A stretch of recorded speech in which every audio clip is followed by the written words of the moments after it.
안녕하세요. 저는 서울 사는 50대 후반 여성입니다. 딸 하나, 아들 하나를 둔 어머니이자 한 남자의 아내이기도 하고요. 아들은 현재 외국에서 생활 중이고 딸아이는 재작년에 결혼을 해 첫 아이를 낳은 지 얼마 되지 않았습니다. 그 일이 일어나기 전까지는 정말 평범하고 행복한 삶을 살아가고 있는 그냥 어디서나 볼 법한 아줌마였어요. 그 일이 있고 나서는 이 모든 것들이 깨지다 못해 다시 붙일 수도 없을 정도로 모든 게 산산조각이 났지만 말입니다. 이 이야기를 하기 위해서는 우리 가족 이야기부터 해야겠네요. 남편과 저는 젊은 시절 연애 결혼했습니다. 저희 집은 딱히 엄청 유복한 편은 아니었지만 남편의 집안이 여유로운 편이었어요. 게다가 남편도 좋은 회사에 다니고 있었고 말입니다. 대단히 부자라서 엄청난 것들을 누리고 살지는 않았지만 그래도 부족함 없이 지냈어요. 아이들도 다 좋은 학교에 보내고 유학도 시키고 말입니다. 저는 원래 학교 선생님이었는데 둘째인 아들을 낳고 얼마 되지 않아 그만뒀어요. 아이들이 엄마와 떨어져 지내는 걸 너무 싫어했는데 그걸 떼어놓고 출근을 하는 게 하루하루 너무 힘이 들더라고요. 그래서 남편과의 상의 끝에 일을 그만두기로 했습니다. 그 뒤로는 그냥 전업주부로 지내고 있어요. 저는 여동생이 하나, 남동생이 하나, 이렇게 있는 집의 맞이입니다. 그래서 그런지 책임감이 조금 남다르긴 했거든요. 동생들과도 가까이 살면서 늘 챙기고 말이죠. 매번 이렇게 얻어먹어서 어떡해?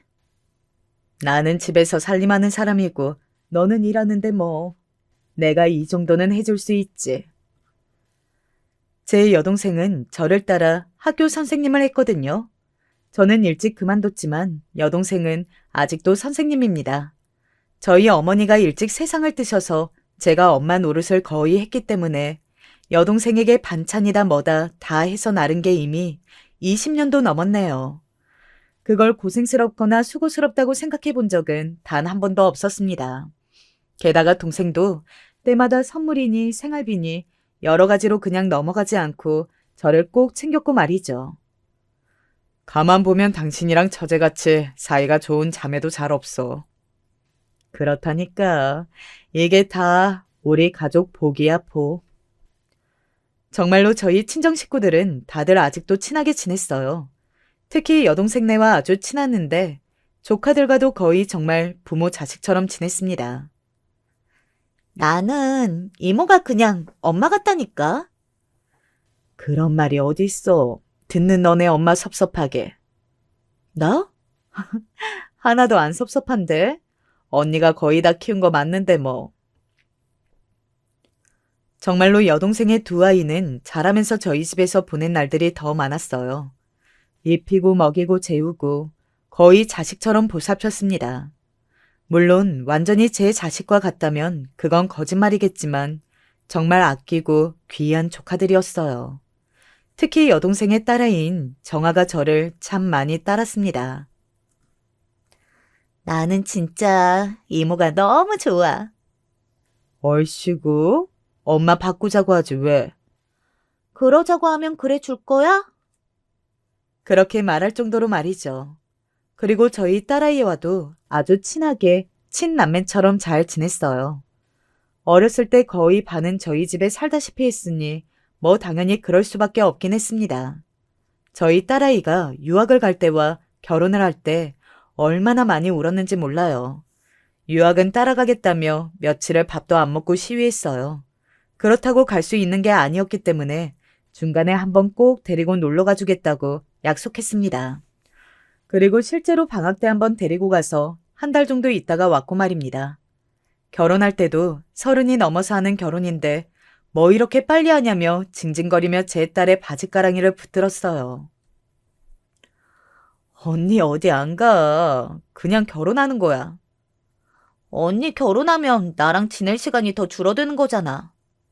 그럼 나 평생 결혼하지 말고 너랑 살아?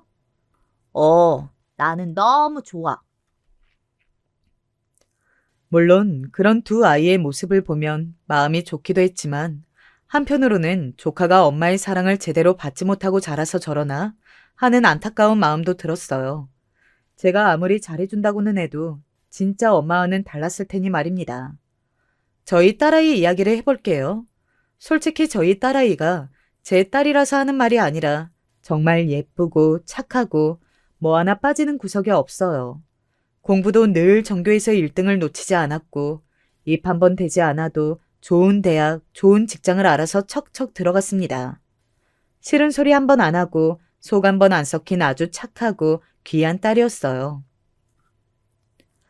나는 너 키울 때 너무 수월했던 것 같아.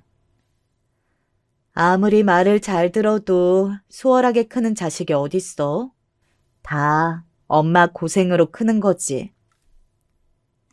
말을 해도 그렇게 예쁘게 하는 아이라 여동생이 매번 자기 딸이 제 딸 하고 싶다고 하면 서로 바꾸자고 농담을 하곤 했어요.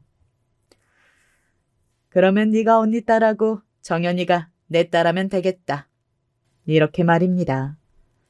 그런 저희 딸이 딱 한 가지 제 마음에 들지 않는 행동을 한 게 있다면 그건 바로 결혼이었어요. 뭐 대단히 딸아이를 좋은 집에 보내야겠다거나 사위에 대한 욕심이 있었던 것은 아니었습니다. 그냥 뭐든 어련히 잘 알아서 하는 아이니까 자기 짝도 좋은 사람으로 잘 데리고 올 거라고 생각하고 있었어요. 하지만 마음에 차지 않아도 너무 차지 않았습니다.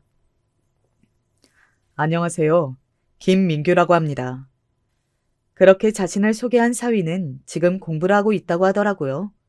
공무원 시험을 준비 중이라고 말이죠. 4번이나 떨어지고 5번째 시험을 준비 중이라는 말에 솔직히 속으로 텄다라고 생각하고 있었거든요. 주변만 봐도 공무원 시험 될 사람은 적어도 3번 안에 붙는 경우가 많았고 말입니다. 학교도 집안도 뭐 하나 마음에 드는 게 없었어요. 뭐 학벌이나 집안 그리고 직장 같은 게 세상의 전부는 아니지만 그래도 딸 자식 가진 부모의 마음이 그게 아니잖아요. 사위는 제대로 된 직업도 없었지만 집안이나 학벌도 저희 딸아이와는 차이가 크게 났습니다. 그래도 좋은 사람이에요. 하지만 크게 반대하지는 않았어요. 딸아이가 좋다는데 뭐 어떻게 할 수 있나 싶기도 했지만 무엇보다 저희 부부는 딸아이를 세상 그 누구보다 신뢰했거든요. 우리 딸이 고른 사람이면 뭐 괜찮겠지 그렇게 생각했던 것 같습니다. 그렇게 결혼을 생각했어요. 그리고 몇 번의 인사를 더 왔고 결혼을 준비하는 동안에는 딱히 흠을 잡을 만한 구석이 없었습니다. 싹싹했고 성격도 좋아 보였고 말이죠. 그래서 사람은 좋은 사람인가 보다 했어요. 무엇보다 딸아이에게 엄청나게 잘하더군요. 이거 먹지 마. 복숭아 든 것 같아. 그런가? 향이 안 났는데? 아하, 제가 조금 예민해서요. 옆에서 제 딸아이를 저보다 더 살뜰히 챙기는 모습에 저도 달리 보기 시작했던 것 같습니다. 잘난 사위를 데리고 와선 눈치를 보느니 이게 더 낫겠다는 주변 사람들의 말에 귀가 팔랑인 것도 있었고 말이죠. 데릴 사위처럼 데리고 있어. 아 그래. 괜히 잘난 사위 없겠다고 집안 보고 학벌 보다가 유난히 시댁 걸리면 네 딸만 고생한다. 적당히 알아서 눈치 보고 모셔주는 곳에 가는 게 나아. 너희 집이 뭐 부족한 것도 아니고. 생각하다 보니 그게 맞는 말인 것 같더라고요. 다만 한 가지 직업이 제대로 된 게 없는 게 걸리기는 했지만 그것도 뭐 남편 인맥을 동원해서 나중에 정 취직이 안 되면 시켜주면 된다고 생각했습니다. 무엇보다 딸아이가 많이 좋아하는 것 같아서 그 점이 가장 결정적으로 마음을 돌리게 된 계기가 된 것 같아요. 이모는 정말 욕심도 없어? 오히려 가장 흥분해서 언니가 아깝다고 난리를 친 건 다름 아닌 제 조카였어요. 너는 좀 적당히 해. 아니, 누가 봐도 기우는 결혼인데 다들 반기는 분위기가 이상하니까 그렇지. 언니가 너무 아깝잖아. 사람이 평생 같이 살 자기 사람 찾아서 결혼하는 건데 그런 것만 보면 나중에 탈나. 네가 그렇게 좋아하는 너네 언니 안목을 좀 믿어라. 결국 그런 소리까지 듣고 나니까 입을 다물었습니다. 저는 조카가 그러는 게 마냥 기분이 나쁘지만은 않았어요. 다 우리 딸을 너무 좋아해서 하는 말이니 말입니다. 그리고 아직 어리기도 했고요. 언니가 좋다는데 뭐 어쩔 수 없기는 하지. 입을 삐죽거리며 그렇게 말했던 게 생각이 나네요. 상견례부터 결혼식까지는 너무나 순조롭게 이루어졌습니다. 딸아이의 시댁에서도 자신들이 너무 기운다는 걸 알고 있었는지 저희가 뭘 한다고 해도 다 오케이 했어요. 사실 그럴 수밖에 없기는 했습니다. 집도 결혼식도 다 저희가 하는 데다가 예단이나 혼수도 하나도 안 주고 받았거든요. 이거 이렇게 너무 받기만 해서 어떡합니까? 저희 집이 여유가 없어서. 안사돈 되시는 분이 특히 명구스러워 하셨어요. 괜찮습니다. 형편되는 사람이 하는 거죠, 뭐. 그런 건 전혀 신경 쓰지 않으셔도 돼요. 둘만 잘 살면 되는 거죠. 결혼을 준비하는 과정에서 사위의 5번째 시험이 있었고 그 시험도 떨어졌어요. 뭐 예상할 수 있는 일이긴 했었기에 그 일을 저에게 전하러 온 딸과 사위를 보며 별 생각을 하지는 않았습니다. 오히려 자기들이 말하기 부끄러워했죠. 이참에 다른 일을 한번 생각해 보는 건 어떤가? 무슨 다른 일? 전에 너희 아버지가 혹시 괜찮으면 일자리 하나 소개해줘도 되냐 그랬었거든. 아버지 친구분이 하시는 회사인데 중견기업이라 회사도 탄탄하고 월급도 웬만한 중소기업보다 훨씬 많아. 열심히만 하면 좋게 봐주실 거고. 그런 제 말에 사위는 살짝 민망해하는 것 같기는 했습니다. 너무 배만 끼치는 것 같아서. 자네만 괜찮다면 우리는 상관없네. 그리고 이제 한 가족인데 배는 무슨 배. 그런 제 말에 사위는 민망해하면서도 하고 싶다는 듯한 얼굴과 말로 저에게 대답하더군요. 괜찮으시다면 저는 그렇게 하고 싶습니다. 저와 남편은 오히려 다행이라고 생각했습니다. 괜히 자존심 세운다고 처가에서 소개해준 곳에는 가지 않으면 어떡하나 내심 걱정을 했었거든요. 볼수록 저런 사위가 나은 것 같아. 괜히 부리지 않아도 될 자존심 안 부리고. 정실하고 착하기만 하면 됐지 뭐. 정을 붙이고 좋은 점만 보려고 노력하니 왜 딸아이가 좋다고 했는지도 이해가 되었고 말이죠. 그래서 점점 더 사이 좋게 지냈던 것 같아요. 그리고 성격도 굉장히 털털해서 저희 아들아이도 몇 번 보지 않았지만 금방 형형하면서 곧잘 따랐고 말입니다. 네가 왜 좋다고 했는지 알겠다. 그치? 내 안목만 믿으면 된다니까. 제 말에 딸아이가 진심으로 기뻐하는 걸 보고 그런 말을 해주길 잘했다고 생각했어요. 남편이 소개해준 회사의 면접을 보고 얼마 뒤 결혼식을 올렸습니다.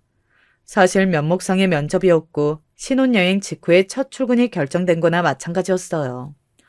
결혼식 날 사돈댁에서 번갈아가며 저희 부부를 찾아와 손을 꼭 잡고서는 감사의 인사를 하더군요. 우리 아들이 복이 참 많은가 봅니다.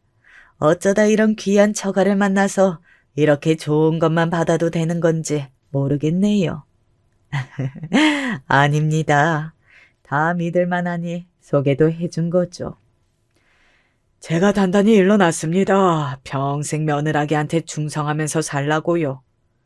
아이고, 그게 무슨 서로 의지하면서 잘 사는 거죠. 저희 딸도 잘해야 하고요. 무슨 정연이가 여기서 어떻게 더 잘한다고 그러세요? 시키지 않아도 너무 잘해서 제가 말리고 있는데 주변에서 제가 무슨 복으로 저런 며느리를 보는 거냐면서 다들 부러워 죽는다니까요. 친척들이 저희가 이야기하는 걸 보고서는 근래에 갔던 결혼식 중에서 사돈들 사이가 가장 좋아 보였다며 허허 웃을 정도로 화기애애하고 모두의 축복 속에서 진행되었던 결혼식이었습니다. 그런 결혼식을 마치고 아이들이 신혼여행을 간 날 밤 남편과 이런 대화를 나눴던 게 새삼 기억이 나네요. 결혼 참 잘 시킨 것 같아. 그치? 겉으로 보이는 조건보다 저런 사람을 찾는 게 더 어려운 것 같아요. 당신 처음에 그렇게 마음에 안 들어 했는데 찢어놨으면 어쩔 뻔했어. 아휴, 그러니까요. 딸아이와 사이는 신혼여행도 아주 잘 다녀온 것 같더라고요. 신혼여행을 가면 싸우는 아이들도 많다던데 너무 즐겁고 행복하기만 했다면서 말입니다. 그리고 선물이라고 사온 것들도 저희를 많이 생각하고 고민한 흔적들이 보여서 대견했고요. 아이들의 신혼집은 우리 집에서 그다지 멀지 않는 곳이었습니다. 나중에 딸아이가 아기를 갖고 낳게 되면 제가 키울 생각이었기 때문에 일부러 멀지 않는 곳으로 결정했어요.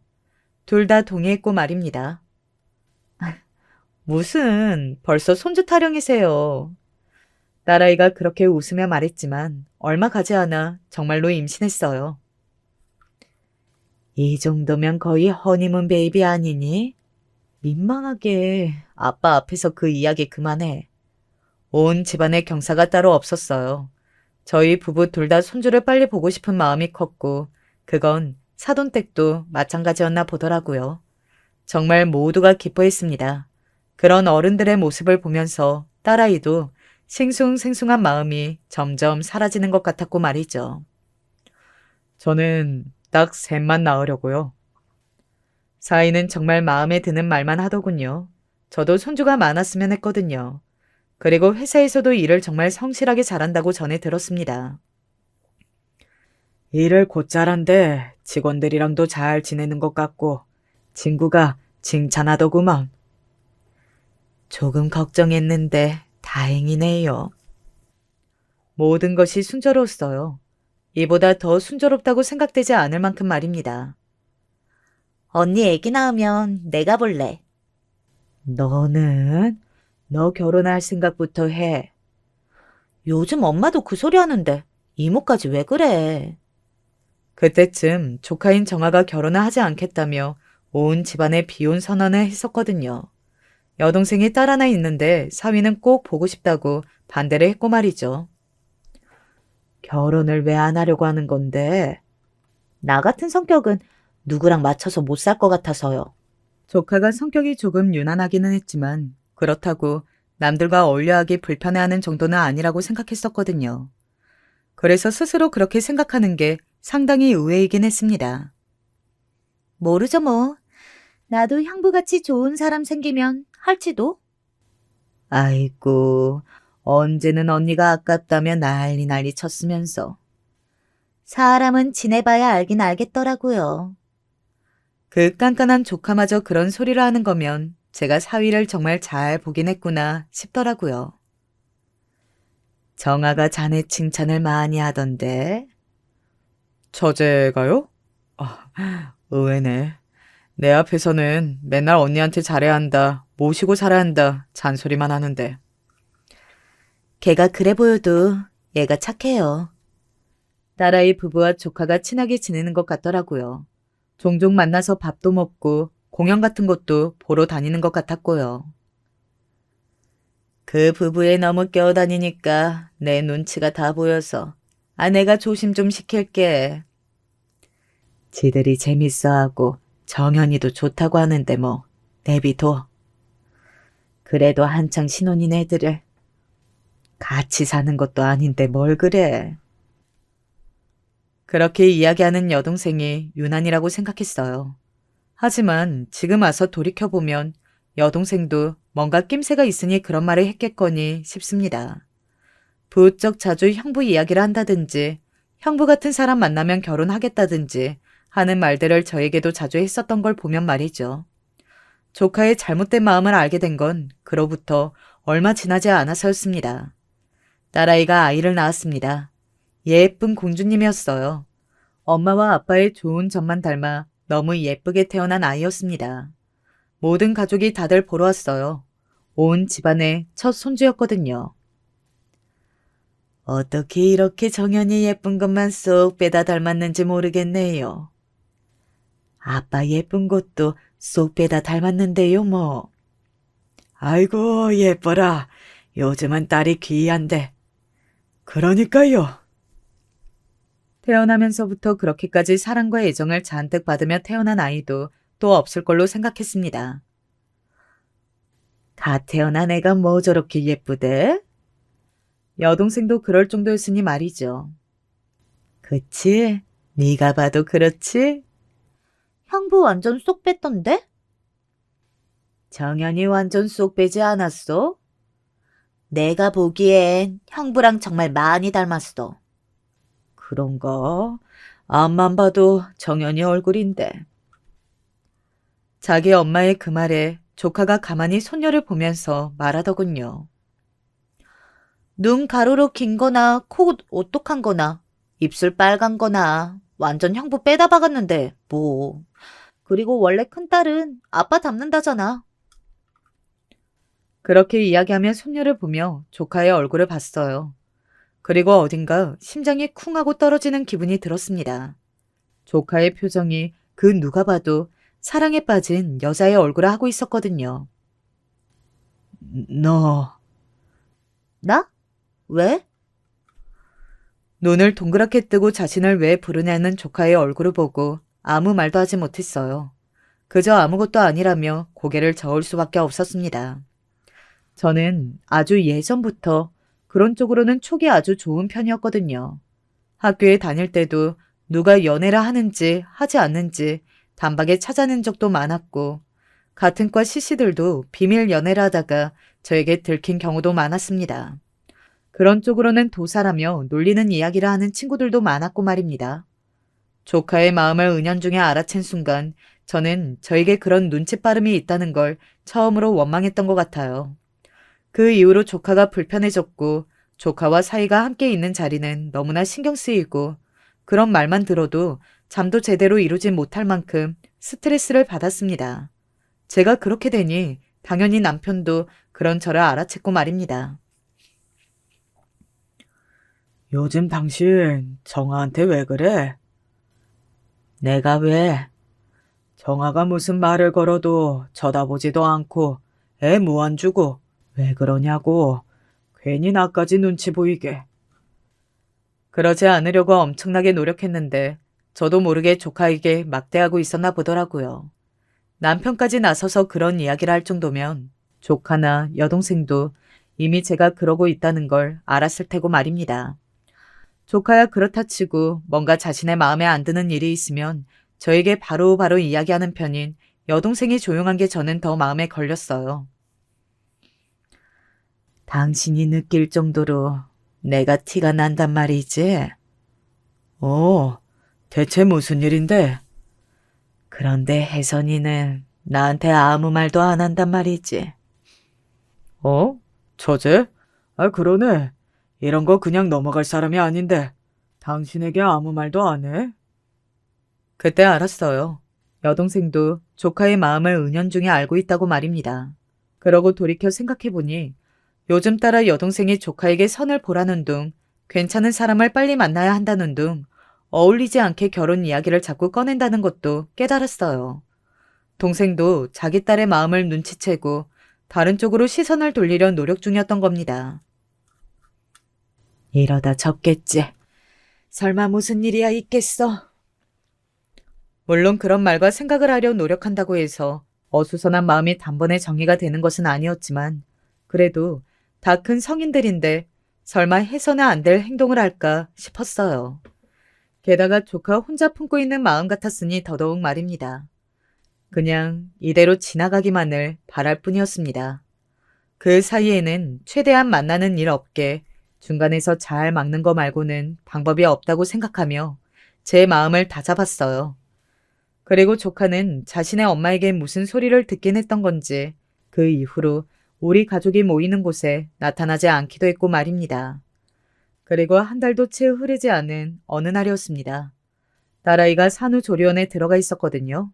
몸이 약해서 아이를 낳는 과정에서 고생을 조금 많이 했어요. 그래서 올해 조리를 받았으면 하는 마음에 기간을 조금 길게 잡았었습니다. 사이가 그런 딸아이를 정말 지극정성으로 돌봤어요. 오죽했으면 저렇게 마누라한테 잘하니 정아가 반할 만도 하지.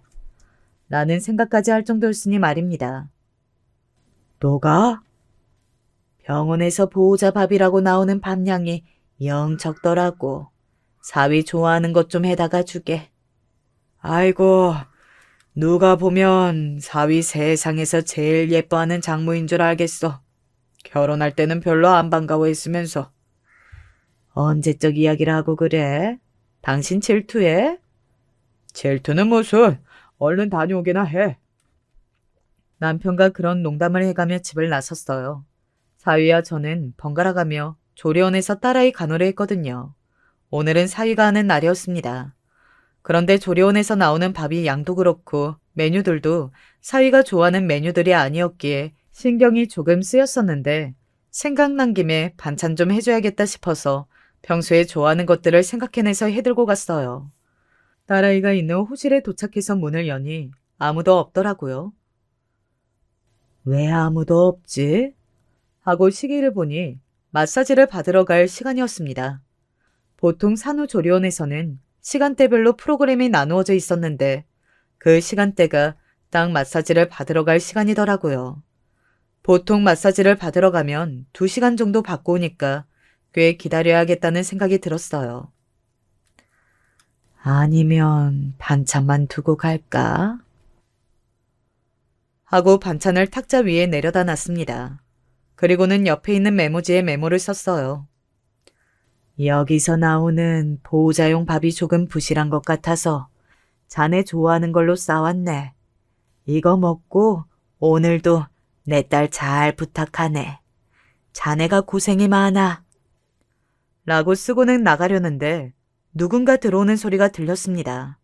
그런데 혼자가 아닌 것 같았어요. 여자의 웃음소리가 들렸거든요. 저는 저도 모르게 장롱 안으로 들어갔습니다. 지금 와서 생각해봐도 왜 그때 장롱 안으로 들어갔는지를 잘 모르겠어요. 여자의 직감 같은 게 아니었을까 생각할 뿐입니다. 여기서 이러면 안 된다니까. 누가 본다고 그래? 그러다 누가 보면 아무도 안 봐. 대화 내용이 심상치 않았어요. 저는 숨을 죽였습니다. 어? 이게 뭐야? 여기서 나오는 보호자용 밥이 조금 부실한 것 같아서 자네 좋아하는 걸로 싸왔네? 이거 먹고 오늘도 내 딸 잘 부탁하네. 자네가 고생이 많아? 응? 이모 왔다 간 모양이네? 그리고 그 목소리는 바로 다름 아닌 조카였어요. 저는 그 안에서 그대로 굳었습니다. 몸이 굳어서 움직일 수조차 없다는 건 이런 걸 두고 하는 말이구나 싶었어요. 숨소리도 못 내겠더라고요. 그 와중에 손발은 덜덜 떨려왔습니다. 가신 거겠지? 가셨으니까 아무도 없겠지. 라고 말하며 어딘가 문을 열어보는 소리가 들렸습니다. 아마 화장실인 것 같았어요. 두 사람은 지금 그곳에 아무도 없음을 확인하고 있었던 겁니다. 정말 주저앉고 싶은 기분이 들었습니다. 그래도 조심해야지. 오빠는 정말 쓸데없이 조심성만 커. 조금만 참으라고 했잖아. 대체 언니, 아니, 와이프랑 언제 이혼할 건데? 와이프라고 하더군요. 그렇게 잘 따르고 좋아했던 자신의 언니를 말이죠. 정말이지 기가 막히고 하늘이 무너지는 기분이 들었습니다. 야, 방금 몸푼 사람한테 이혼하자는 말을 어떻게 해. 그리고 네가 아직 어려서 그런데 내가 와이프랑 이혼해도 너랑은 결혼 못해. 시간 지나면 다 가능해. 그리고 설사 못한다고 해도 나는 오빠가 다른 사람의 남편으로 있는 거 싫다니까? 당장이라도 뛰쳐나가서 저 두 연놈 특히 조카의 머리채를 쥐어뜯고 싶었어요. 그 배신감은 정말이지 상상을 초월했습니다. 다른 사람도 아니고 네가 어떻게 언니와 나에게 이럴 수 있냐고, 네가 어떻게 그럴 수 있냐고 울면서 따져묻고 싶은 마음뿐이었어요. 그래도 좋게 이혼해야지. 지금 다니는 회사 문제도 있고. 거기 아니면 다닐 곳이 없어? 이만큼 대우해주는 것도 찾기 힘들어. 지금 내 상황에서는. 정아야, 몇 번을 말해. 아, 그래도. 철없다, 아직 어리다. 이런 소리 듣기 싫어하면서 왜 자꾸 그렇게 굴어? 알았어. 조카의 풀 죽은 목소리에 사위가 조카를 달래기 시작했습니다. 그 말들에 정말 혐오감이 올라와 온몸에 소름이 돋을 지경이었어요. 너를 제일 사랑한다고 몇 번이나 말했잖아. 정말이지? 언니보다 나를 더 사랑하는 거 맞지? 물론이지. 나 못 믿어? 아니. 오빠가 하는 말은 다 믿어. 그 뒤로 두 사람이 쪽쪽거리는 소리가 들려왔어요. 거기서 나가야 하나 말아야 하나 그 짧은 시간 동안 정말 수만 번 고민했지만 그 소리를 더는 듣고 있을 수 없었습니다. 저는 숨을 한번 크게 들이키고 덜덜 떨리는 손을 마주잡아 진정시킨 다음 눈을 꼭 감고 장롱문을 열었어요. 그리고 눈을 떴습니다. 어머니. 이모? 꼭 껴안은 손을 미처 채 풀지 못한 채 놀란 얼굴로 저를 바라보는 그 두 사람을 보는 순간 이성의 끈이 끊어졌던 것 같아요. 이모. 조카의 목소리가 떨려오는 게 느껴졌습니다. 저는 곧장 그대로 조카 앞으로 가 있는 힘을 다해 뺨을 내리쳤어요. 조카는 그대로 주저앉듯 자리에 앉았습니다. 그리고 사위를 노려봤어요. 개쓰레기 같은 새끼. 장모님, 그게. 그렇게 말하고는 저에게 뭐라 변명도 하지 못하는 사위를 잠시 봤다가 휴대폰을 들어 전화를 걸었습니다. 바로 여동생에게 말이죠. 너 당장 정연이 조리원으로 와. 어? 그게 무슨 말이야? 지금 당장 오라면 와. 그러고는 전화를 끊었어요. 조카는 어디다 전화했는지 단박에 알아채고는 얼굴이 새하얗게 질려갔습니다. 그리고는 제 바지가랑이를 붙잡았어요. 이모, 내가 잘못했어. 제가 잘못했어요. 이모라고 부르지 마라. 소름 끼치니까. 그리고는 제가 정말 소름이 돋아서 팔을 한번 쓸고는 잡은 다리를 더러운 것 떨쳐내듯 털어냈어요. 그리고는 시간을 확인했습니다. 아직 딸아이의 마사지 시간이 끝나려면 조금 남더군요. 이모. 조카는 저의 반응에 충격을 받은 듯 멍하니 중얼거렸습니다. 조카의 집과 저희 집 그리고 조리원이 가까웠거든요. 여동생은 금방 도착했어요. 그리고 눈앞에 펼쳐져 있는 상황에 단박에 무슨 일이 일어난 건지 눈치를 챈 것 같았습니다. 절망적인 얼굴로 그곳에 주저앉았거든요. 얘 데리고 나가. 그리고 우리 다시는 보지 말자.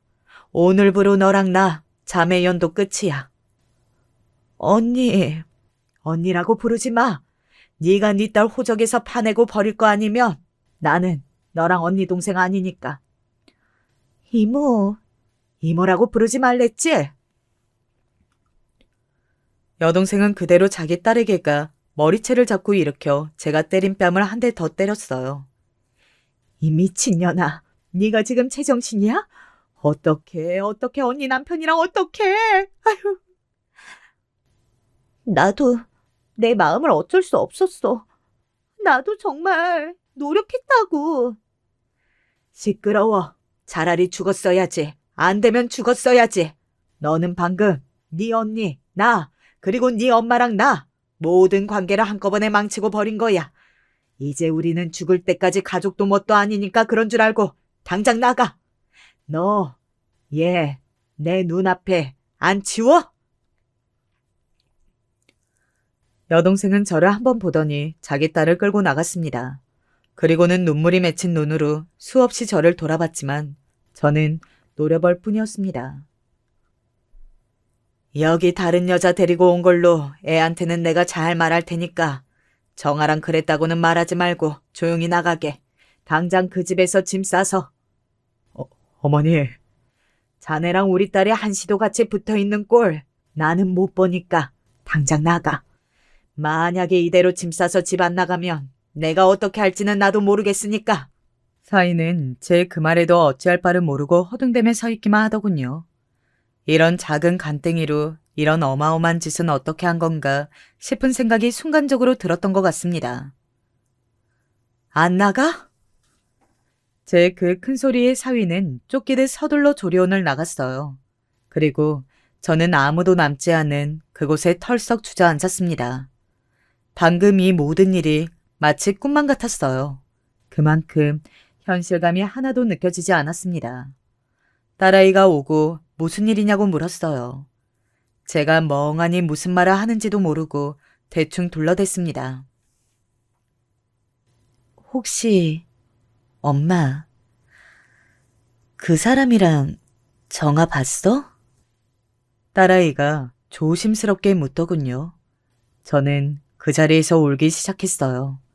딸아이가 알고 있었다는 사실에 분노를 넘어 슬픔이 밀려왔습니다. 엉엉 우는 저를 딸아이가 가만 달랬어요.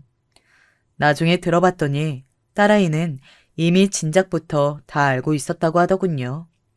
임신하고 얼마 되지 않아 사위가 바람이 난 걸 눈치를 챘고 집 앞에서 둘이 끌어안고 있는 걸 봤다고 말이죠. 하지만 제가 상처를 받을까봐 그리고 이 어마어마한 진실을 어떻게 해야 할지 알 수 없어서 혼자 끙끙 앓고 있었다고 말입니다. 그 길로 사위는 곧장 집을 나갔고 이 사실은 남편과 아들도 알게 되었어요. 남편은 정말 길길이 날뛰었고 아들은 사위를 만나러 간 것 같았습니다.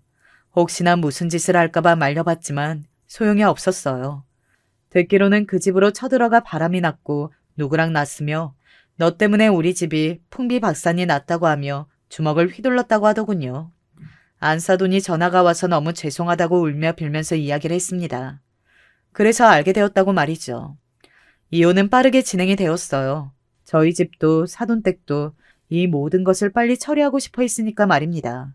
다른 불륜이라면 모를까 아내의 사촌동생과 불륜은 아무리 빌고 또 빌어봐야 다시 붙일 수 없다는 걸 빠르게 파악했기 때문이겠죠. 나중에 안 사실이지만 자기 복을 스스로 차버렸다며 사위는 자신의 아버지에게 정말 엄청나게 많이 맞은 것 같았습니다. 왜 아니겠어요. 뭐 하나 별 볼 일 없던 인간이 처가 잘 만나서 인생을 폈는데 그걸 자기 손으로 다 엎어버렸으니 말입니다. 사위는 애초에 한 푼도 들고 온 게 없으니 한 푼도 가지지 못한 채로 집을 나갔습니다. 위자료를 청구해 받을 수도 있었지만 더 이상 그런 문제로도 얽히고 싶지 않은 마음이 더 컸던 것 같아요. 친구한테 바로 이야기했어. 다음 인사이동 때 해고한다고 하더군. 그리고 얼마 지나지 않아 다니던 회사에서도 해고당했어요. 이혼하고도 한동안은 별말이 없으니 회사는 계속 다니게 둘 줄 알았던 건지 해고 통보를 받은 날 사돈에게서 전화가 왔더라고요. 혹시 아이가 회사에서 해고 통보를 받은 게 그 일 때문인가요?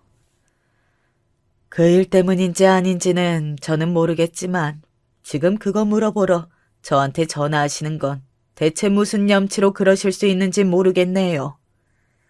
그 일은 그 일이고 아이 회사는 회사 아닙니까? 이런 것까지 이러시면. 아무튼 저는 모르는 일이니까 양심도 없이 저한테 전화해서 이러지 마시고 준비하던 공무원 시험이나 마저 준비하든 아니면 다른 회사에 취직하든 본인이 노력해서 본인 힘으로 하라고 전해주세요. 그러고는 전화를 끊었습니다. 건너 듣기로는 아직도 취직을 못하고 무슨 시험을 준비하고 있다던데 아마 안 될 거예요. 그런 인간이 공부는 제대로 할 수 있겠습니까? 그리고 몇 개월 만에 동생이 불러내서 나갔습니다. 사실 나가지 않으려고 했지만 울며 사정하길래 무슨 말을 하나 들어보려고 나갔어요. 그런데 그곳에 조카가 있더군요.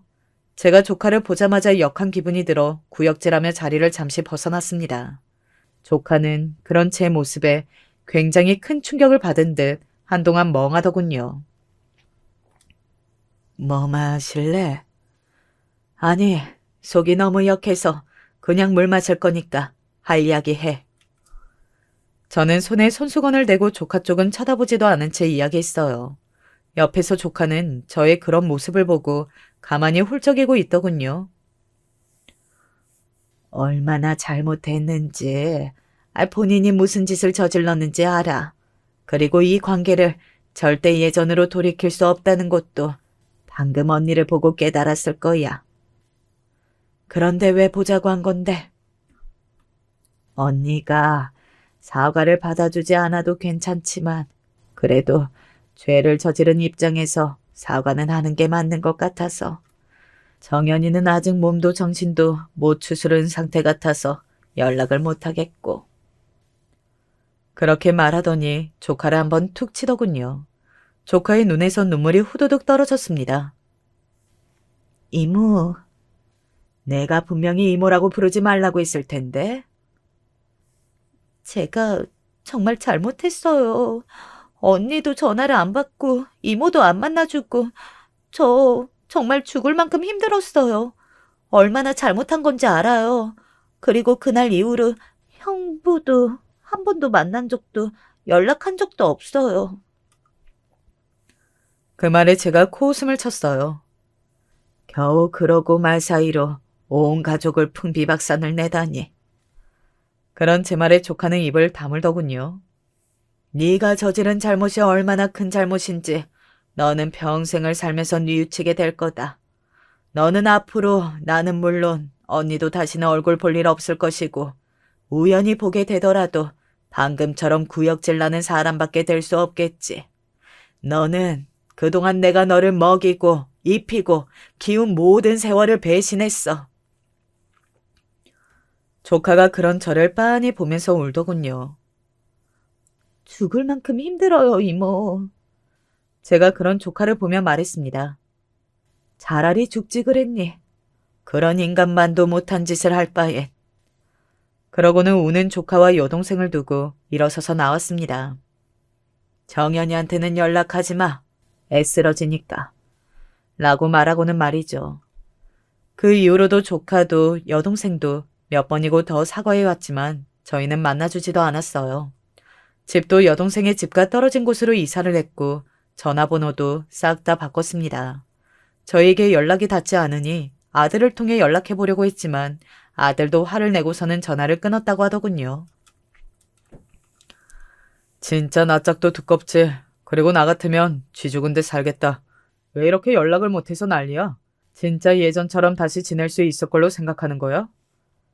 아들이 진저리치며 그렇게 말하더군요. 아마 조카는 평생을 거쳐서 자신이 저지른 죄가 얼마나 큰지 그 한 번의 엄청나게 잘못된 선택으로 자신이 잃은 게 뭔지 깨달아가며 살게 될 겁니다. 그리고 그때마다 지나간 날을 뼈가 저리게 후회하게 되겠죠. 잃은 게 너무나 많았으니 말입니다. 여동생의 가족과는 그 이후로 한 번도 본 적이 없습니다. 하지만 대충 이 사정을 알고 있는 남동생이 중간에서 소식을 간혹 전해주고는 해요.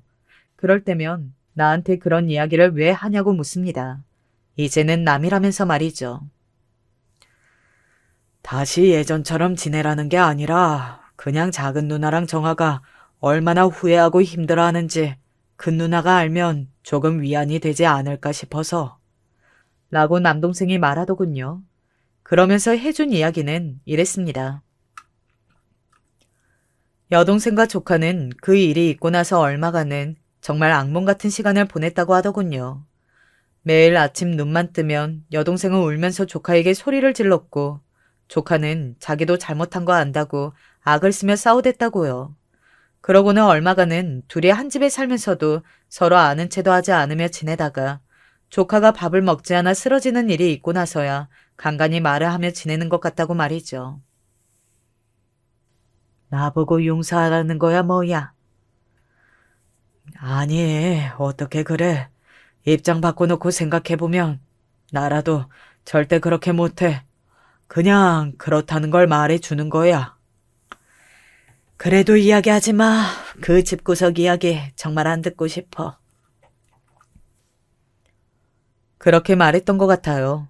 진심으로 궁금하지도 알고 싶지도 않고 말입니다. 이제 저희 딸아이가 어떻게 지내고 있는지 말을 좀 해드릴게요. 딸아이는 처음에는 정말 감당할 수 없을 만큼 슬퍼 보였습니다. 한순간에 세상에서 가장 믿었던 두 사람이 자신을 배신한 거니까 어떻겠어요. 게다가 남편의 상대가 자신의 친동생처럼 생각했던 사촌 동생이라니 말입니다. 엄마, 이게 다 꿈은 아니겠지? 딸아이는 한동안 저에게 그 말을 자주 했어요. 마치 이 모든 게 꿈이었으면 하고 간절히 바라는 그 모습에 제가 얼마나 울었는지 모릅니다. 아이를 낳은 지 얼마 되지 않아 그런 정신적인 충격을 받았으니 딸아이는 그 일이 있고 난 뒤 초반에는 정말 몇 번이고 쓰러졌어요. 그럴 때마다 무슨 일이 생기는 줄 알고 저희 부부는 매번 심장이 철렁하는 경험을 해야 했습니다. 그런 경험은 정말이지 다시는 하고 싶지 않은 경험이에요. 하지만 딸아이는 점점 기운을 차렸어요. 아니, 그러기 위해 노력했습니다. 자신에게는 딸이 있잖아요. 아직 돌도 되지 않는 갓난아기 말입니다. 저는 차라리 아이가 없이 이런 일이 생겼으면 하고 바랐던 적도 있었어요. 아무래도 아이가 있으면 새 출발하기 힘드니까 말입니다. 하지만 딸아이는 그런 저에게 이렇게 말하더군요. 우리 딸 없었으면 나는 다시 일어설 힘조차 내지 못했을 거야. 이 아이가 있어서 얼마나 다행인지 몰라.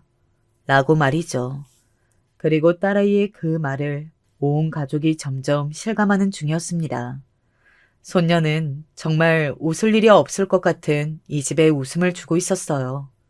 이혼을 시키고 가장 먼저 한 일이 우리 집에 딸아이가 들어와 살게 한 일이거든요. 물론 손녀를 봐주기 위해서이기도 했지만 혹시나 딸아이가 나쁜 마음을 먹을까봐 걱정하는 마음이 제일 커서 그랬던 거였는데 지금은 손녀 보는 재미에 저와 남편이 푹 빠져서 헤어나오지를 못하고 있어요. 나 미국 다시 들어가지 말까? 오죽하면 잠시 한국에 나와 있던 아들도 조카가 너무 예뻐서 미국으로 다시 가지 말까 하고 있었으니 말입니다.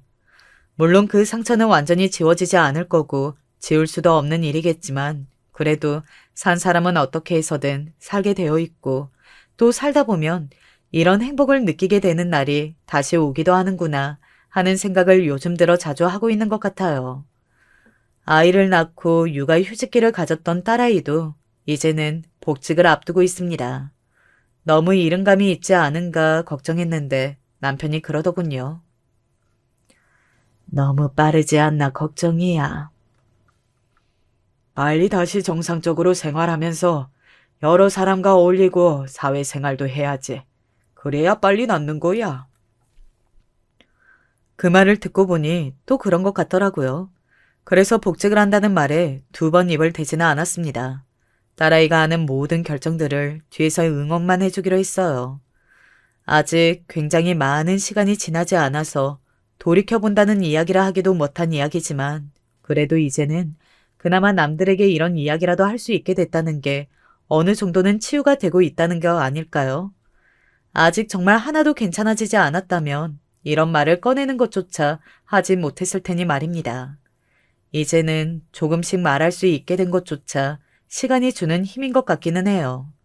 보란 듯이 잘 살 거다 라는 말을 좋아하지는 않는데 우리 가족은 정말 보란 듯이 잘 살 겁니다.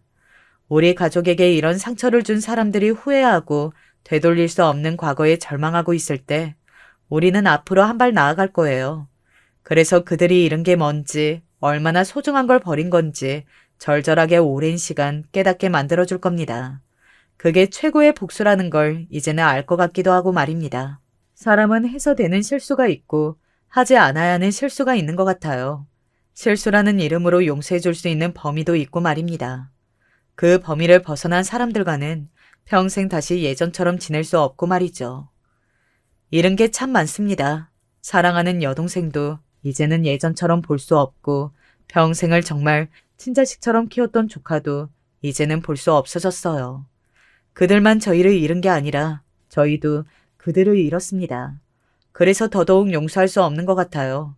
시간이 약이 되어 과거에 그런 일이 있었지 라고 이야기하며 용서를 할 수 있는 종류의 일도 아니잖아요.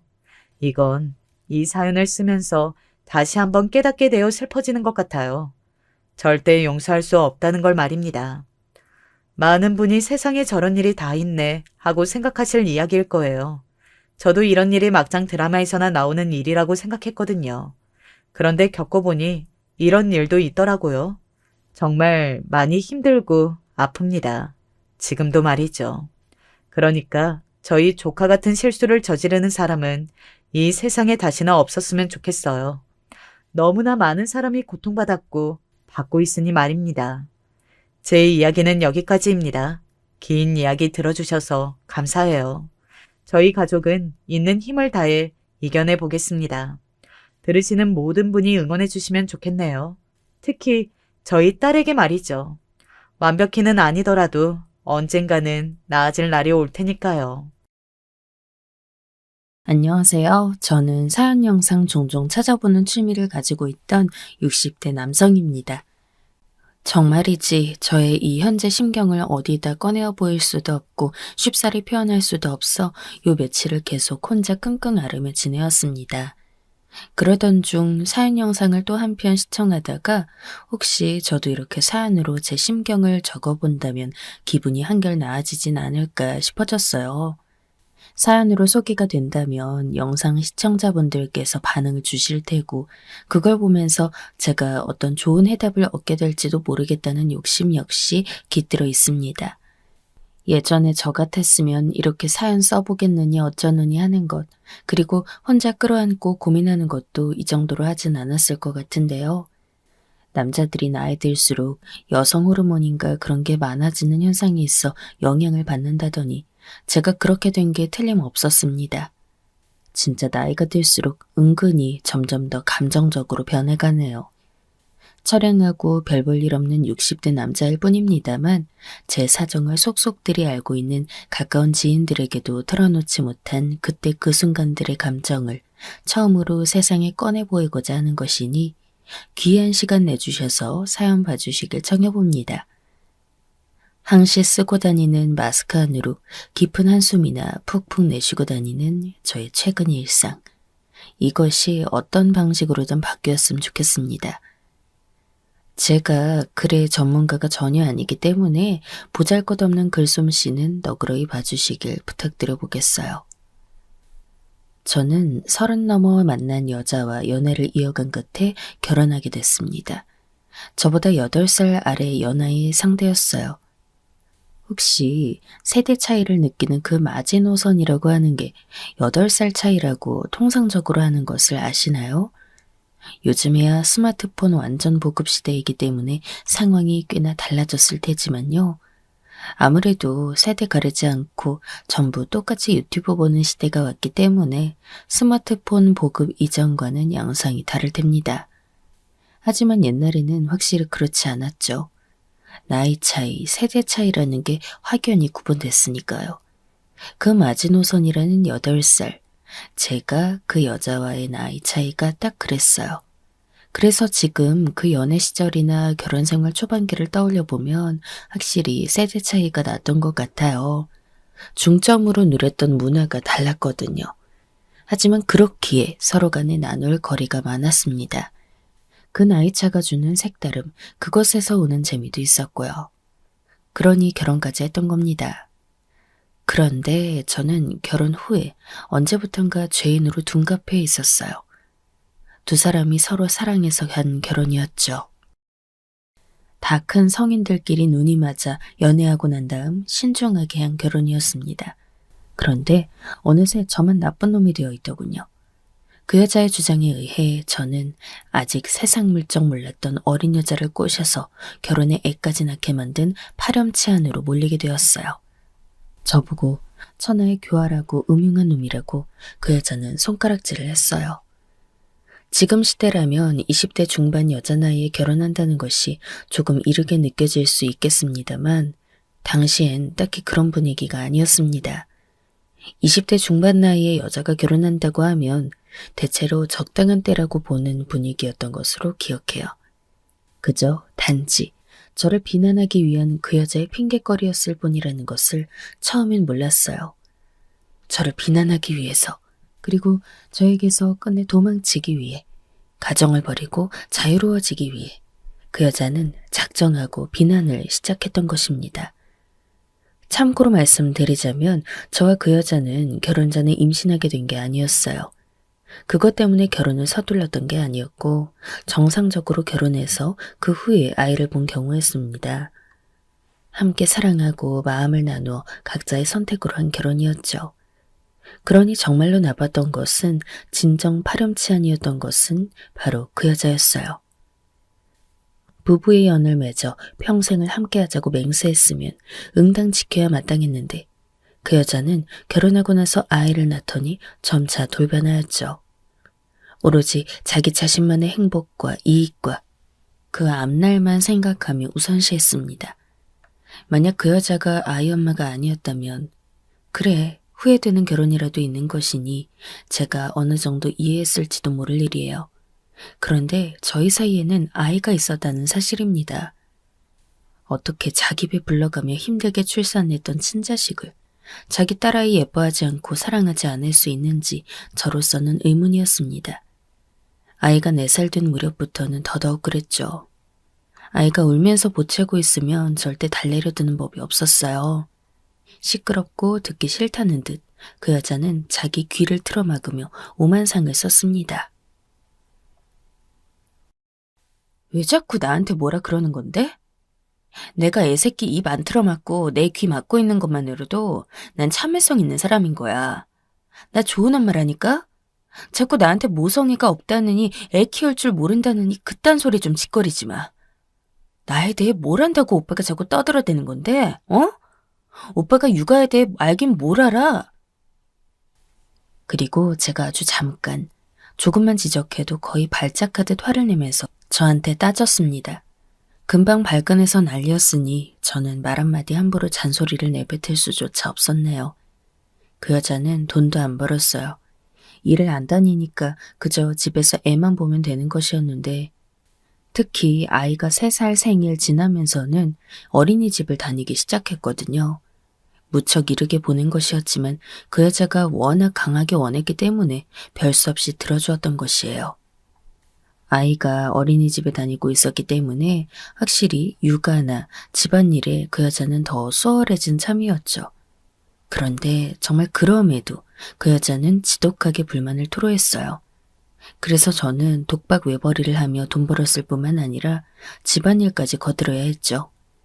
매일 집안일을 도와주는 것은 물론 퇴근 후 아이를 전담으로 보는 것이 제 일상이었습니다. 주말에는 제가 일을 쉬니까 집에 있으면 된다면서 저한테 아이나 돌보라며 그 여자는 주말마다 집을 나갔어요. 어디든 놀러갔죠. 당시에는 토요일에도 근무를 꽤나 하던 시절이었기 때문에 저 역시 가끔 토요일에 일을 나갈 때가 있었어요. 그 여자는 그런 것도 상관없이 무조건 자기는 주말에 집 밖으로 나가 놀아야겠다며 주장하는 바람에 애를 많이 먹었습니다.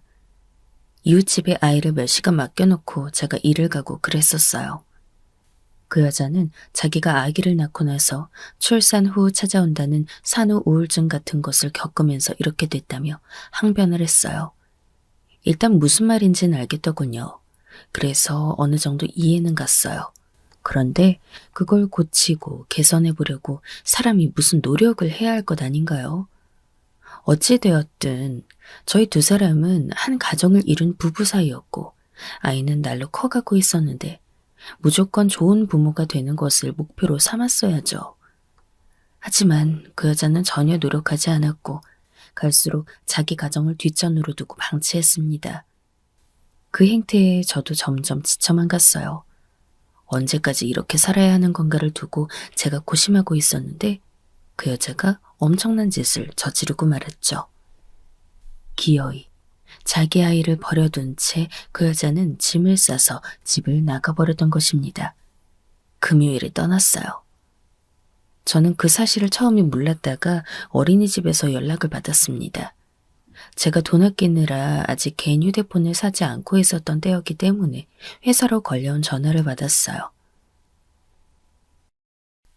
어머님이 데리러 오시지도 않고 연락도 전혀 없으셔서요. 혹시 무슨 일 있으신가요? 어린이집 선생님의 말씀에 제가 정신이 바로 아득해졌었어요. 순간적으로 사고라도 당했나? 이런 불길한 가정부터였죠. 어린이집으로 가던 길에 혹시 무슨 병고라도 당한 게 아닐까 싶어 많이 불안했어요.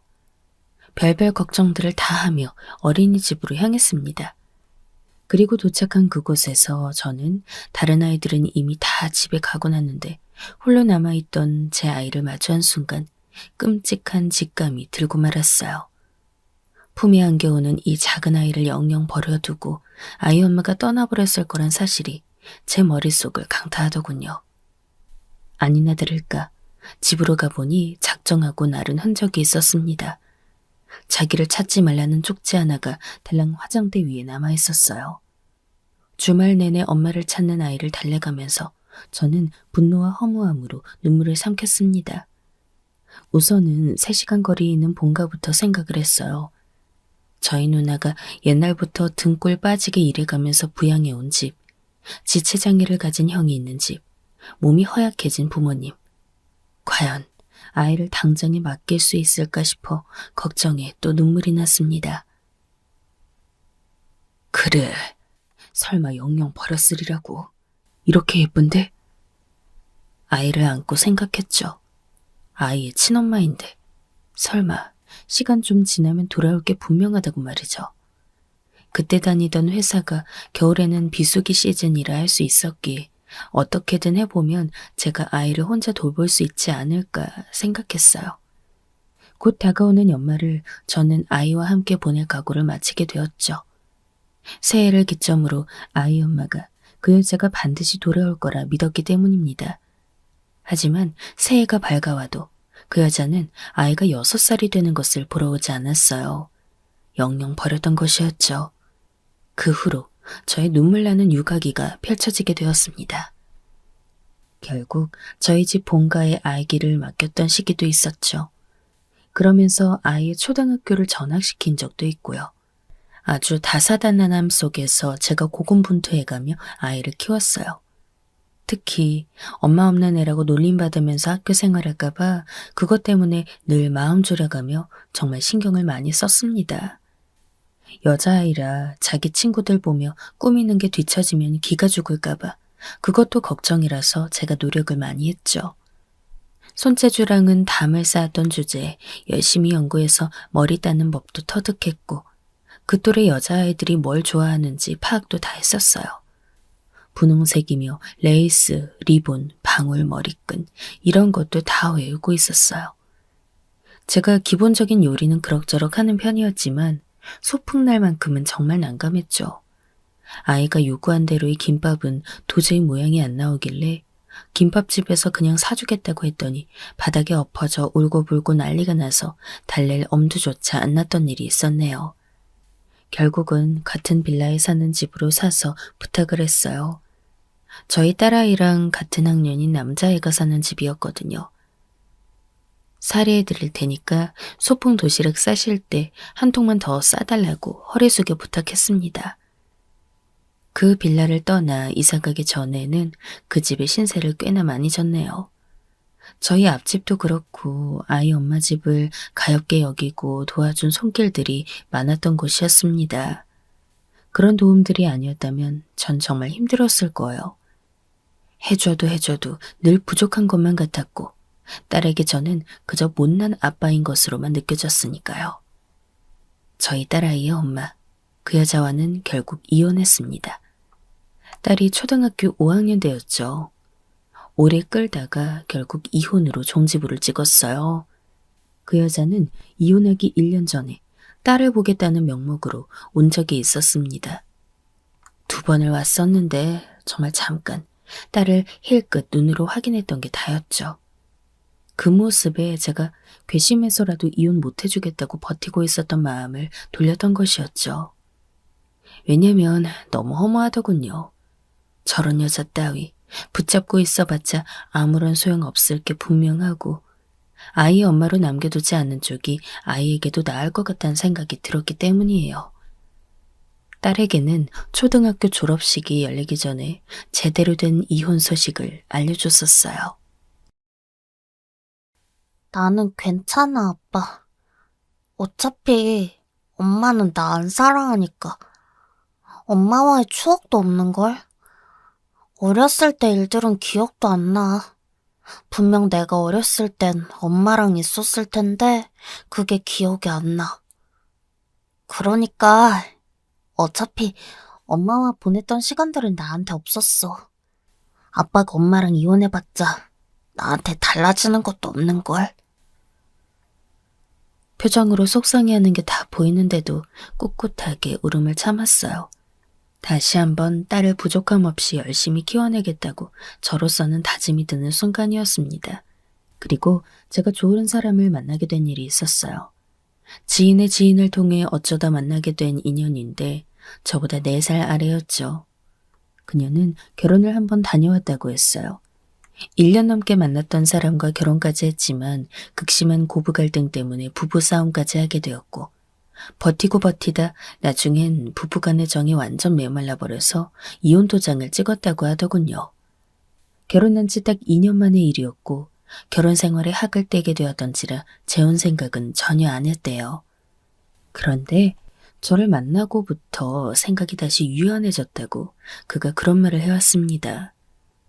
저를 만나고 있으면 편하고 좋다는 그 말을 들으며 저 역시도 그런 감정을 느끼고 있음을 깨달았어요. 저도 마찬가지로 함께 있으면 편한 웃음이 나고 있었으니까요. 낯간지럽게 사랑이니 그런 건 모르겠으나 그녀와 다시라는 생각을 품어보고 싶단 바람은 확실히 들었습니다. 그녀와 거의 1년이란 시간을 만나면서 그런 확신을 굳히고 있을 때 제 딸은 나이가 중학교 2학년에서 3학년을 거치고 있던 시기였어요. 학교에서 늘 친구들과 어려운 일이 있었던지 딸은 예민함 투성이었습니다.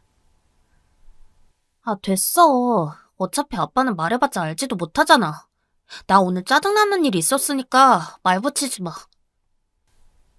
저는 딸과 많은 대화를 나누고 싶었는데 돌아오는 것은 늘 철벽 같은 거절이었어요. 아, 안 먹는다고.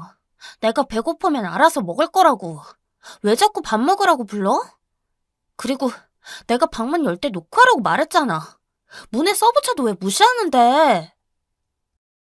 예민한 시기를 보내고 있던 딸과 어울리는 건 정말 어려운 일이었습니다. 걸핏하면 소리를 지르는 딸에게 전 한마디도 제대로 못했던 것 같아요. 혹시 새엄마가 생기면 의지가 되지 않으려나? 저는 멋대로 그런 판단을 내리고 있었는데요. 현실은 정반대였어요. 제가 만나고 있는 사람과 재혼하고 싶다는 바람을 내비쳤던 순간부터 딸은 미친 사람처럼 발작하듯 소리를 질렀고 무조건 결사 반대한다고 했습니다. 역겨워. 더럽다고. 아빠가 그럴수록 나 아빠 딸 하기 싫어져. 그 아줌마랑 결혼이 그렇게나 하고 싶어? 그래 해. 하라고. 대신 나 집 나갈 거야. 나가서 난 알아서 잘 살 테니까 아빠는 그 아줌마랑 행복하게 살든가 해. 난 절대로 그걸 못 보니까 둘이서만 살라고. 더러워. 결국 수개월에 걸친 노력에도 저는 딸의 고집을 꺾을 수 없었고 그녀와의 인연은 점차 정리하게 되었습니다. 무엇보다 딸이 앞서 있었기에 제가 좋은 사람을 만나 재혼하고 싶다고 해도 이 욕심이 1순위가 될 수는 없는 일이었어요. 딸의 강렬한 반대에 직면한 그녀도 결국 저의 작별 인사를 받아들이게 됐었죠. 그래도 딸이 고등학교 진학해서부터는 친구들과 관계가 괜찮은지 즐거워 보였고 좀 더 얌전한 모습이라 다행이었어요. 고3일 때는 거의 대화를 해본 기억이 없기는 해도 말이죠. 저는 완전히 상전을 모시면서 사는 입장이었기 때문에 용돈 주면서 되려 눈치를 봤습니다. 남자 혼자 딸 키우면서 너무 힘들었고 고충도 많았으나 저는 항상 남 부끄럽지 않게 노력을 다했다고 생각했어요. 용돈, 사고 싶다는 옷, 화장품, 학원 이런 것들 딸이 원해서 안 들어준 게 없었다는 것에서 일단 그랬습니다. 뒷바라지 하느라 허리가 휘일 지경이었으나 어차피 저에게 하나뿐인 딸, 인생의 유일한 낙인데 못할 것도 없다는 생각으로 열심히 벌고 저축하면서 살았어요. 제가 건강 망쳐서 잘못되면 딸은 어떡하나 이 생각으로 술, 담배도 참고 살았습니다. 쓸데없는 취미도 만들지 않고 살았어요. 그런 거 할 여유 있으면 통장에 돈을 모아야 했으니까요. 그래서 저는 저희 딸이 대학 들어갈 때 입학금이며 등록금에 학교 근처 자취방을 구해주고 월세까지 지원해줄 수 있었습니다. 저라는 존재를 싹 갈아 넣어 키우는 딸. 성인 돼서 첫 발걸음을 무사히 뗄 수 있도록 지원해준 것에 전 보람을 느꼈어요. 열심히 즐겁게 대학생활을 한다면 전 그것으로 만족하는 것이었죠. 그런데 생각지도 못한 일이 이때부터 일어났습니다. 딸이 성인 된 이후 자기 엄마랑 연락을 하기 시작했던 거예요. 그 여자는 딸이 중학교 1학년 때 재혼을 했고 재혼남과의 사이에서 바로 아이를 낳았습니다. 재혼남은 자기 아내를 사별로 잃은 사람이었더군요. 본처와의 사이에서 아들이 하나 있었고 저희 딸보단 2살인가 3살이 어렸어요. 그런데 얘가 대학을 미국으로 갔어요. 원래 어렸을 때도 미국에서 살다 왔다는 것 같았습니다. 본처 자식이 미국으로 떠나고 나니 마음적으로 여유가 생겼는지 그 여자도 이전보다 더욱 저희 딸과 연락을 친밀히 이어나갔고 그러면서 딸에게는 선택지가 생기게 되었습니다. 저는 이 사실을 까맣게 모른 채 언제부턴가 연락이 뜸해진 딸을 계속해서 걱정만 하고 있었어요. 딸, 월세 붙였다. 전화도 안 받고 연락이 없네. 무슨 일 있어? 아빠가 슬슬 걱정된다. 별일 없어. 괜찮으니까 연락하지 마. 내가 무슨 일 있으면 연락하겠지. 기다림 끝에 받은 답장도 죄다 무미건조한 내용들 뿐. 방학 때도 집에 오지 않고 공부하고 자격증 딴다길래 전 그냥 그런가 보다 했어요. 그런데 개강할 때가 다가오길래 등록금 언제까지 주면 되냐고 제가 물어보려 연락을 했어요. 딸 등록금 내주려고 저는 뼈 빠지게 일해서 알뜰히 모으고 있었거든요. 그랬더니 아빠한테 미안해서 등록금 못 받겠다. 그리고 월세 안 보내줘도 돼. 곧 여기 방 빼고 딴 데로 갈 거야. 딴 데라니? 너 그게 무슨 소리야? 너 학교 이제 안 다닐 거야? 그게 아니라 나 엄마랑 살기로 했어. 엄마네 들어가서 지내려고. 일단 같이 지내다가 새로 자취방 얻어주시면 나갈 것 같아. 그 아저씨가 엄청 돈 많더라고. 이런 코딱지만한 원룸 말고 좋은 오피스텔 구해주신댔어. 청천벽력과도 같은 소리를 듣고 말았습니다. 딸의 목소리는 차분하기 이를 데 없었어요. 제가 화를 내니 짜증을 내더니 먼저 전화를 끊어버리는 것에 저는 지끈거리는 머리를 한참 부여잡고 있었죠. 진정하고 일단 그 여자한테 연락을 했어요. 반쯤 이성을 잃고 분노한 제가 쏘아댔더니 그 여자가 이내 웃는 겁니다. 이제라도 같이 살고 싶다는데 나보고 어쩌라는 거야? 우리 그이도 괜찮다고 하고. 아니, 걔가 우리 앞에서 아빠 말고 엄마랑 살고 싶어요. 저는 아저씨 좋아요. 이렇게 말하는데 내가 그의 눈치가 보여서라도 걔 부탁을 거절할 수가 있어야 말이지. 자기 엄마가 재혼한 남자가 상당히 부유하다는 걸 알게 된 딸이 아예 작정했던 것이었죠. 막연하게 그 여자 탓으로만 돌리고 있던 저는 전말을 알게 되자 큰 충격을 받았어요. 하지만 딸은 당당했습니다. 나는 돈 없어서 쪼달리고 사는 아빠보다 부자 엄마가 더 좋아. 내가 엄마한테 가면 아빠도 이제 나한테 돈 안 쓰니까 좋은 거 아니야? 내가 짐 덜어주는 거잖아. 짐이라니. 어떻게 생각이 그렇게 돼? 넌 내 딸이고 내 사랑하는 유일한 자식인데. 내 전 재산을 다 털어서라도 지키고 싶은데 너 하나인데 넌 어떻게 말을 그런 식으로 해? 아빠는 재산도 별 볼 일 없잖아. 그런데 전 재산을 턴다느니 하면서 그런 허세는 왜 부려? 좀 민망하다.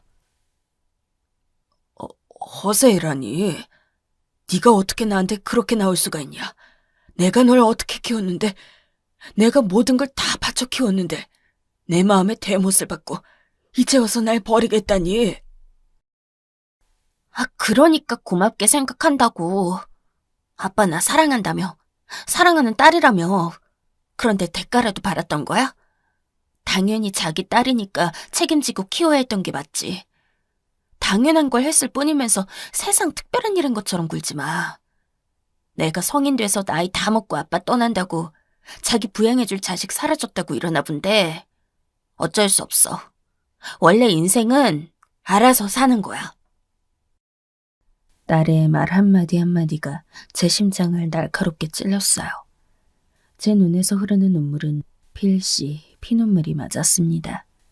쉽사리 말로는 형용할 수 없는 슬픔과 분노와 배신감과 또 허망함이 제 가슴 속을 소용돌이 치고 있었습니다. 자기를 단호하게 버렸던 친엄마에 대한 악감정이라곤 전혀 없던 것인지, 아니면 돈 앞에서는 그 무엇도 비견될 수 없다고 여겼던 건지, 딸은 그 여자가 사는 집으로 들어갔고 그곳에서 지내는 동안 대학을 끝마쳤습니다. 그 후에 그 여자가 재혼은 그 재혼남이 지원해준 돈으로 구한 자취방에서 살면서 취업 준비를 했고요. 대학 졸업하면서 딸은 저에게 연락 한 번 하지 않았어요. 대충 날짜로 가늠해 제가 먼저 그때도 연락을 했네요. 그리고 취업하고 난 후에도 저에게 따로 그 사실을 알리지 않았습니다. 나중에 제가 궁금해서 연락했더니 그제야 어디 취업해서 다닌 지 몇 달째라고 그렇게 대답해 주었죠. 그 재혼남이 돈을 대줘서 곧 차를 뽑을 것 같다는 자랑질이나 저에게 늘어놓았어요. 얼마 전부터 남자친구를 새로 사귀게 되었는데 자기가 너무 푹 빠져 있으니까 그 여자랑 재혼남이 그걸 알고 연애 사업에 도움되려면서 차를 뽑아주려 한다는 얘기였죠. 그들만의 세상이 견고하고 그리고 아주 순조롭게 돌아가고 있다는 것을 실감하면서 저는 더할 나위 없이 초라하게 느껴지는 제 자신을 실감했습니다. 눈물로 하루하루를 지냈어요. 정말 속에 쌓아둔 하루 이내 뭘 해도 즐겁지가 않았고 그저 삶이 다 부질없게 다가왔죠. 쌓인 화가 터져서 폭발하는 날이 죽는 날일 것이라고 그런 생각이나 해댔습니다. 딸에게서 새로 남자친구를 사귀게 되었다는 그 말을 들은 지 한 1년여가 지났을 때였어요. 그 여자로부터 연락이 왔죠. 딸이 자기 남자친구라면 아주 죽고 못 살고 있어서 완전 푹 빠져있기 때문에 허락이고 자시고 그냥 결혼을 진행시키게 되었다는 것이었어요.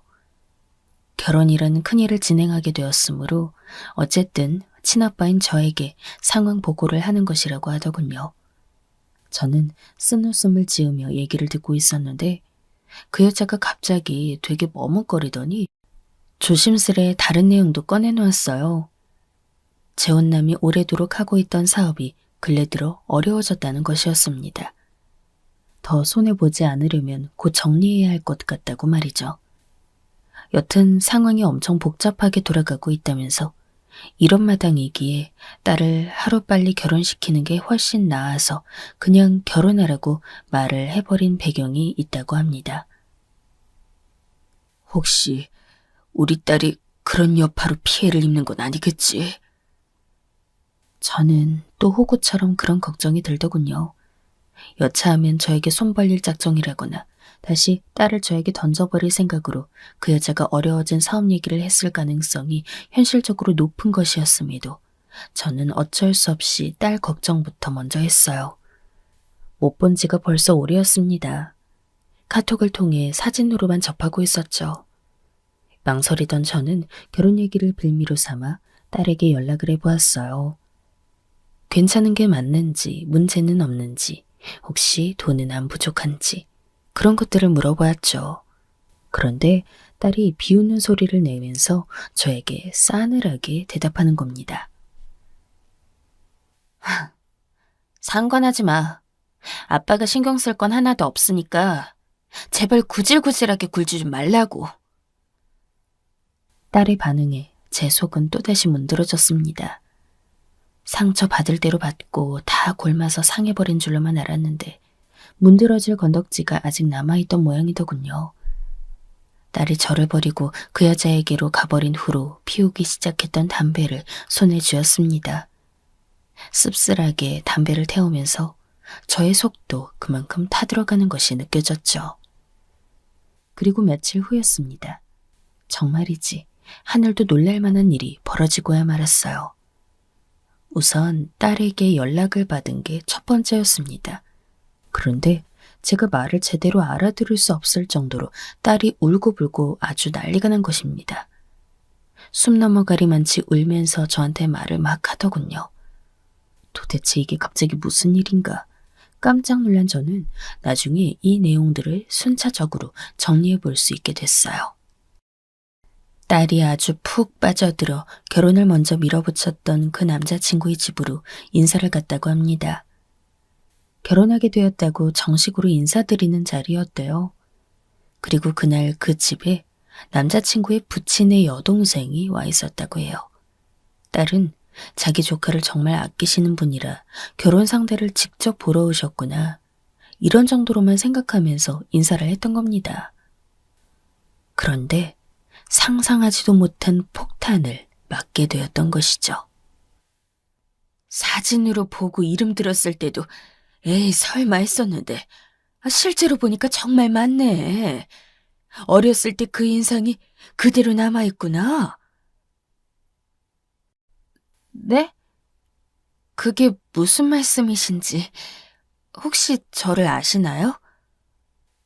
그럼 알다마다 넌 나 모르겠니? 자기가 그렇게 사랑하는 남자친구의 고모인 사람. 그 사람은 바로 옛날에 저와 재혼까지 할 뻔했던 그녀였던 것입니다. 그 당시 저희 딸이 악독하리 많지 집요하게 굴면서 사이를 갈라놓지 않았더라면 저와 그녀는 반드시 재혼했을 정도로 가까운 사이였어요. 하지만 딸이 악을 쓰면서 반대를 했고 오만 회방을 놓았던 덕분에 저희는 헤어졌죠. 그랬던 만큼 그녀의 기억 속에서 저희 딸은 강렬하게 각인되어 있었던 것입니다. 그제야 그녀의 정체를 알아본 딸이 경악해서 아무런 말도 못했다고 해요. 창백하게 질린 낯빛을 본 그녀가 웃으면서 말했다고 합니다. 내가 그때 너희 아빠랑 재혼했으면 우리 조카랑은 다른 인연으로 만났을 텐데 참 신기하다. 그런데 이러나 저러나 너희 두 사람은 안 될 운명인가 보네. 웃으면서 던진 말은 사실상 두 사람의 결혼을 결사 반대하겠다는 선전포고나 다름없었어요. 그가 그렇게 나오자 딸의 남자친구도 그 부모님도 당연하게 돌아서 버렸던 것이죠. 예전에 그녀의 입을 통해 들었던 재혼을 망친 되바라진 아이가 설마 이런 인연으로 눈앞에 나타날 줄은 그 가족들 역시 놀라움과 충격이었던 것입니다. 당황한 딸은 이별만은 막고자 자기 남자친구를 설득해봤지만 이미 늦은 뒤였습니다. 설마 네가 우리 고모를 옛날에 미치도록 힘들게 만들던 애였다니. 너무 갑작스럽기도 한데 일단은 좀 깬다. 너 그런 애였어? 이런 인연인데 우리가 어떻게 결혼을 해. 그건 말도 안 되지. 우리 이만 정리하자. 여기서 헤어지자. 열렬한 사랑에 빠져 있었던 딸은 한순간에 추락하게 되었습니다. 그야말로 모든 걸 잃게 되자 절망에 빠진 채로 저에게 연락했던 것이었어요. 아빠가 그 아줌마한테 연락해서 나 좀 봐달라고 해주라, 어? 아빠가 그 집 사람들 마음 좀 돌려달라고. 아빠라면 할 수 있잖아. 나 이대로는 못 헤어져. 나 이렇게는 절대 못 살아. 차라리 죽고 말지. 딸이 울면서 눈물로 호소했어요. 저는 어쩌다 이런 일이 생겼나 싶어 당혹스러운 마음이 컸죠. 어쨌든 그녀와 제가 정말 오랜만에 통화를 하게 되었습니다. 그런데 기억 속의 옛날 그때보다 그녀는 한층 더 대담하고 단단한 사람이 되어 있었어요. 거짓말을 참 못했던 사람으로 기억해. 사람이 어쩜 그렇게 능글맞은 구석 하나 없이 담백하기만 한가 싶었거든. 그러니 나 속이려 들지 마. 말장난도 하지 말고 솔직하게 말해달라는 거야. 그 딸이 왜 자기 엄마한테 가 있는 거야? 그 엄마는 가정 버리고 튀었던 사람이잖아. 이게 어떻게 된 스토리야? 차마 그녀에게 거짓말하거나 둘러댈 용기가 생기지 않더군요. 그리고 저 역시 지난 과정을 솔직하게 털어놓고 싶은 마음 또한 있었으므로 숨기지 않고 그대로의 이야기를 털어놔 주었어요. 제가 이야기하는 동안 가만히 듣고만 있던 그녀는 결심을 완벽하게 고친 뒤였어요. 예상했지만 역시나네. 어쩜 그렇게 자기 이속만 챙겨댔을까? 그런 여자애랑 결혼은 무슨 절대 안 될 일이야. 우리 조카도 그런 여자애랑 다시 만난다고는 하래 아니야. 오히려 치를 떨면 떨었지. 아무튼 알겠어. 다 얘기해줘서 고마워. 있는 그대로 얘기하는 게 과연 맞았을지. 그녀의 후련한 듯한 목소리를 들으니 저는 갈등이 되었어요. 결국 딸은 그 남자친구에게 다시 한번 기회를 달라며 매달려든 보람을 얻지 못하고 여지없이 차이고 말았습니다. 그 충격이 컸는지 딸은 또 울면서 저에게 전화를 했는데 그러면서 제 탓을 하더군요. 내심 가엾다고 여기고 안쓰러워하고 있던 참이었는데 제 탓으로 돌리는 딸의 태도라니. 왜 안 도와줬어? 아빠 때문이잖아. 아빠가 나서줬으면 최소한 지금과는 결과가 달랐겠지. 내가 무슨 말까지 들으면서 차였는 줄 아빠가 알긴 해? 아빠는 자기 딸 사랑하기나 하냐고. 사랑한다면 이런 큰일 있을 때 나서지 않아줬을 리가 없어. 아빠는 다 가식이야. 가식쟁이 아빠 때문에 난 지금 다 잃었어. 이게 다 아빠 때문이라고. 저에 대한 분노를 표출하는 딸의 말에 저는 순간 화가 났다가 슬퍼졌다가 그 후에는 초연해졌습니다. 네 신조를 따라 이 아빠는 살려고 노력한 것뿐인데 각자 도생해야지. 각자... 뭐? 이 와중에 짜증나게 뭐라는 거야? 각자 도생. 나한테 인생은 원래 알아서 사는 거라고 네가 네 입으로 그랬잖니. 딸은 갑자기 조용해졌어요. 당연히 할 말이 없었겠죠. 그런 딸의 침묵에 저는 어느 때보다도 입안이 쓴 것을 느끼며 조용히 말해주었습니다. 인생은 알아서 사는 것임을, 그것을 난 너에게서 배웠다. 이 가르침을 이제 너에게 그대로 돌려주고 싶구나. 누구에게 뭘 바라지도 누군가를 탓하지도 않고 그저 혼자서 사는 게 인생인 거야. 딸이 훌쩍거리면서 우는 소리를 마지막으로 저는 전화를 끊었습니다. 제가 딸과의 통화를 먼저 끊어보기로는 이날이 처음이었어요. 얼마 후 그녀로부터 연락이 왔는데 덕분에 이상한 사람을 집안 식구로 들일 뻔한 것을 막을 수 있었다면서 그 가족이 엄청 자기한테 고마워하고 있어서 민망해하는 와중이라고 했어요. 그러면서 그녀는 저와 이런저런 대화를 이어가다가 자기 이야기도 해주었죠. 저랑 옛날에 헤어졌던 이후 그녀는 다른 남자를 만났다고 합니다. 3년을 넘게 인연을 이어가다가 헤어졌고 다시 혼자만의 일상을 보낸 지가 오래되었다고 하더군요. 일이 잘 풀려서 돈 맛을 보고 나니까 이 재미에 빠져서 남자 만날 여유나 시간이 없었지 뭐야. 생각 자체가 안 들더라고. 그런데 딱 하나. 예전에 내가 끝내 가지지 못했던 남자에 대한 미련 하나가 남아있는 것 같아. 어때? 내가 지금 오빠한테 한번 도전해봐도 되겠어? 나이 다 먹고 구태여 무슨. 아니, 나이 들더니 세월의 부끄러움은 다 씻겨나간 거야?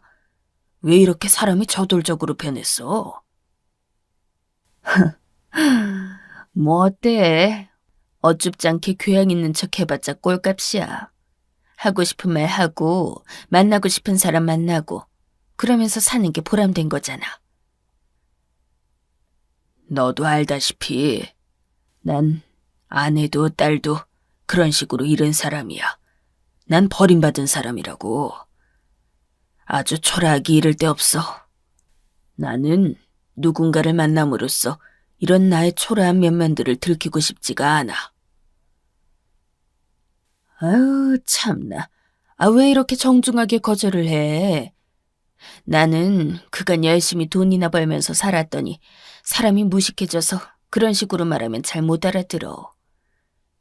그럼 일단 나를 몇 번 만나보고 나서 결정하겠다는 뜻으로 그냥 받아들이면 되지? 저는 머뭇거릴 뿐이었는데 그녀는 거리낄 것 하나 없이 거침이 없었어요. 일련의 사태에 대해 머리 아파하고 있는 와중이었건만 그녀까지 이렇게 나와주는 것에 세상이 요지경이란 생각이 들었어요. 저만 가만히 있고 세상이 정신없이 막 돌아가는 것 같은 기분이었달까요? 빼는 척할 수도 없고 시간을 맞춰 그녀와 한번 만나보았습니다. 10년도 더 지나서 만나게 된 것이었는데 별로 변한 것도 없이 고운 모습에 문득 제 자신이 못나 보여서 혼났습니다. 아직 어떤 관계라고 할 수는 없고 시간 나면 만나서 바람이나 같이 쐬자고 그러고 있어요. 그런데 바로 얼마 전 그 여자가 이혼한다는 소식을 접하게 되었습니다. 전말이 어떤 건지는 저도 자세하게 모르겠습니다. 왠지 가차없이 재혼남에게서 버려지게 된 것 같은 그림이더군요. 딸은 낙동강 오리알 신세가 되었어요.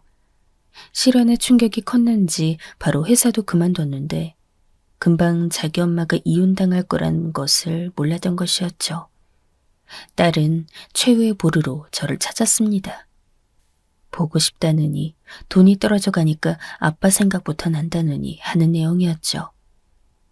연락이 와서는 전에 없이 저를 애처롭게 불렀는데 옆에 있던 그녀가 저를 만류했습니다. 저의 흔들리는 눈빛을 봐버린 모양이었어요. 자기 엄마 닮아서 딸이 애초에 그런 기질을 타고냈을 수도 있지. 둘이 하는 짓이나 생각하는 것들이 엄청 똑 닮아 있으니까. 그런데 어쨌든 키운 건 오빠잖아. 엄연히 오빠가 망친 자식 농사니까 이제라도 바로잡아야지. 따끔하게 충고하는 그녀의 말을 결코 무시할 수가 없더군요. 이제라도, 정말 이제라도 바로잡고 살아야겠다 싶었습니다. 그 여자는 이혼당해서 지금 버려진 참이고 딸은 부유한 자기 엄마네도 열렬하게 사랑했던 남자친구도 안정적으로 다니고 있던 직장도 그 무엇 하나 가지고 있지 않고 지키지 못한 채 절망하고 있습니다. 정말 이게 다 어떻게 된 일인지 모르겠습니다. 제가 매사에 우유부단해서 하늘이 나서준 것일까요? 앞으로 어떤 일이 펼쳐질지, 그럼 저는 또 어떻게 판단하고 대처를 해야 할지, 이런 생각들로 머리며 마음이 무거운 요즘입니다.